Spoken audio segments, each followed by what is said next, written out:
guys, welcome to the first half podcast. We are here again to discuss football. My name is Patrick and I'm here with... My name is Dennis. Yes, Charlie Dennis, how have you been? I'm okay, bro. Yeah. Charlie, do you know what? Mm-hmm. I've watched Champions League games. Yeah. But this Champions League season has been interesting.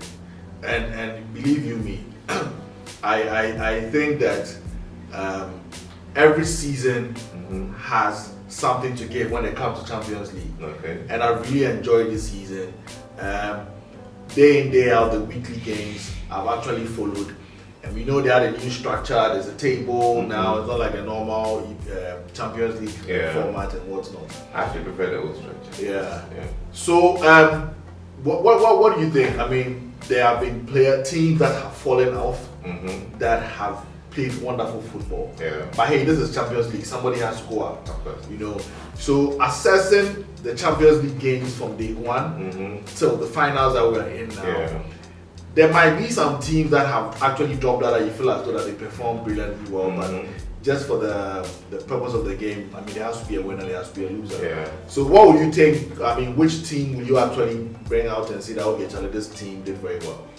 Well, I think every season when the Champions League starts, there are certain names that you assume that they are going to be part of the big quarterfinals and the semi-finals. Yeah. We're talking about teams like Bayern, Barcelona, Real Madrid, Man City, Liverpool. But this time around, I think most of them dropped off quite early. Yeah. I don't know whether it was because of this new structure that they were trying out, because sometimes, with the old ones, it's group stages. Once the balls are dropped, you may fall in a pot whereby it's a bit more favorable. But now it looks like it was open and it made certain teams get to face teams that usually they wouldn't prefer to meet at a certain stage. So most of the big boys dropped off, and actually for me it's exciting because you now get the final whereby you're not expecting a certain team to make it there. There have been teams in there that really actually pulled their weight. A team like Brest was not expected to. The famous Brest. Brest, yes. I mean, they were not expected to do well, but I think when they showed up and they actually did something great in there. PSG, I mean, with their new team that they've formed with Luis Enrique at the helm, has actually been good all tournaments. They've actually done really great. We're actually expecting Liverpool to go down the line, because when you take the Champions League table, they were on top. So you're expecting them to go all the way, but that didn't pan out. And so it's actually been very interesting, and it's encouraging to see that it becomes all play all, and you'll never be able to predict the team that is actually going to come out of the group stage. So it was actually great, and I'm excited because I think Inter Milan too showed up well. They played well. Arsenal was not bad. So I mean, the whole team. One thing that really disappointed me was Real Madrid, because when it comes to Champions League heritage, they are the top of the top. Yeah, they are. So everybody expected that at least for semi-finals you find them there, but they also dropped off. I don't know whether the new system went against them, but it's been an interesting season and exciting as well. Yeah, I totally agree with you. In fact, you have mentioned some of the teams that everybody who watches Champions League is expecting to be at the top there. Most of them had to drop out. I mean, Liverpool dropped out. We had a fierce competition or tournament games with PSG, which of course the best team won. So that was very unfortunate. Then we had Bayern Munich also getting out, which was quite interesting, But like you said, some of the teams had to meet big teams at a certain point that they were not expecting to. Then we had the Arsenal and the Real Madrid game. Superb game. I mean, shout outs to Arsenal, big ups.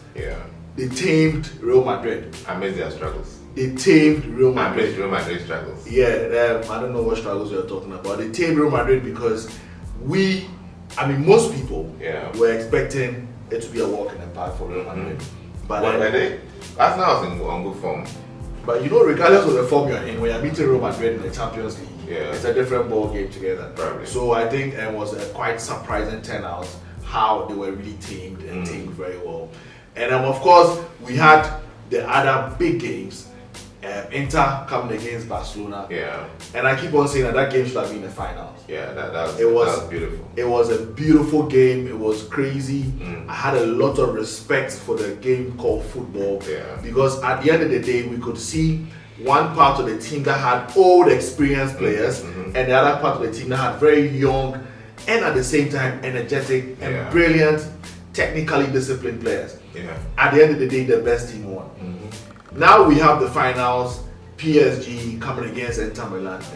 I tell you what, there is a final that I can't confidently say that Team A or Team B is winning.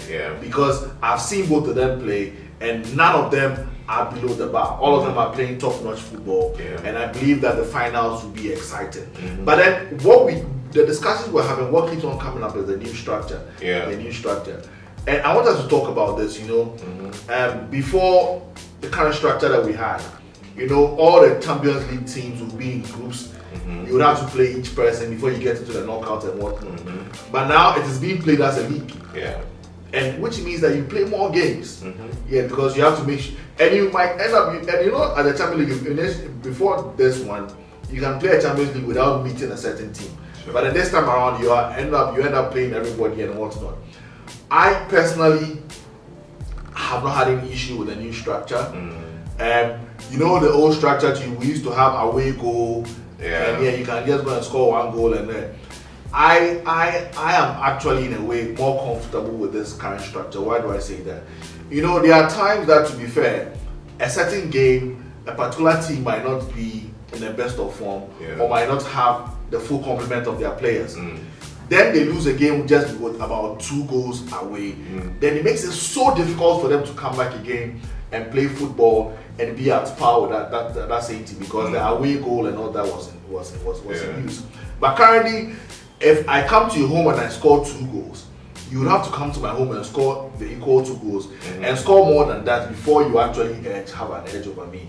So I think it's fine. But I don't know what your take is on the new structure. But for me, I don't think it has done that bad to the tournament. It's still, the Champions League is still the Champions League. It hasn't lost its touch at all.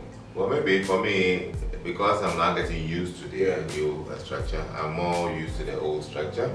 I actually enjoy the away goal advantage because obviously, you get situations whereby when you go to their home, you show up and you don't try to sit back and just defend, and actually you are forced to play football. You have played teams where you think that, let's try and just hold them to a 0-0 or a draw. So that when we come back home, so Barcelona used to do that a lot. Exactly. So that actually made the game a bit whatever. But now, I think, like you said, there's a lot more games. For a football fan, it's good, but for the players, not so much because most of them have come out to complain about the number of games they're playing in a season. I'm still getting used to it, but for now, based on what I've seen, I prefer the old one. Maybe with time I'll change my mind. But for now, that's where I stand. Okay. So, looking at the games that has led to the finals, looking at PSG, looking at Inter Milan, I think because we love football a lot, sometimes once in a while we watch the Serie A, we watch Inter Milan's game. We know the kind of team Inter Milan is and has been. We know the kind of team PSG has been and is currently. Now, who do you think needs the finals more? Who do you think is actually more hungrier? And even apart from that, who do you think would actually deserve to win the finals? When it comes to the Champions League, it always tells a story. You have a situation whereby if you go into the histories, you realize that all the teams that have actually won it came in a season or 2 before and lost. They didn't go then they come back, fight again, and then they win. Between these 2 teams, if you are going with that sort of storyline, that means that PSG deserves to be there because they were in the final a couple of years back with Thomas Tuchel and was not able to win it. But Inter, with their experience, are also a team that have fought through the cracks to get here. So it's not going to be an easy game. It's actually going to be a battle between the experience and the new kids because PSG have put together a very young team. and I don't think they even expected to be here now. Yeah. PSG have been chasing the Champions League for a very long time. And they've tried all kinds of projects. Yeah, that's when they brought in Neymar and exactly. They've Messi tried and all those people. all kinds of projects to try and get it. Yeah. And it's always somewhat escaped them. Okay. So for now, I believe that they want it more, because if they don't win it now, I don't know when they are going to come back to the final. Because every team that have fallen off is going to come back stronger. So if you are there, you need to make it count. So on the day of the final, I believe that whoever, you have to throw everything out there. And I don't know whether experience will beat the youth. Okay. Yeah, I mean that's a good take. I am very Italian biased because when it comes to football, going back, we've had some top Italian players who have played some very good football. But what has actually brought back my love for this Inter Milan team is a game I watched against Barcelona. Yeah. Look, football has changed totally. Football is a whole new science altogether. Yeah. But then I believe that with the zeal, the hunger that comes with Inter Milan's football, I think on the set date, I tip them to win the tournament. Okay. It won't be easy. You know, PSG will always give you a run for your money. PSG will be running at you and whatnot. But then at the end of the day, I think experience will carry the day. Well, not necessarily, because see, for a final like that, if they're able to hold them to go to the extra time and all this, experience is going to always win away, because the age will expose you.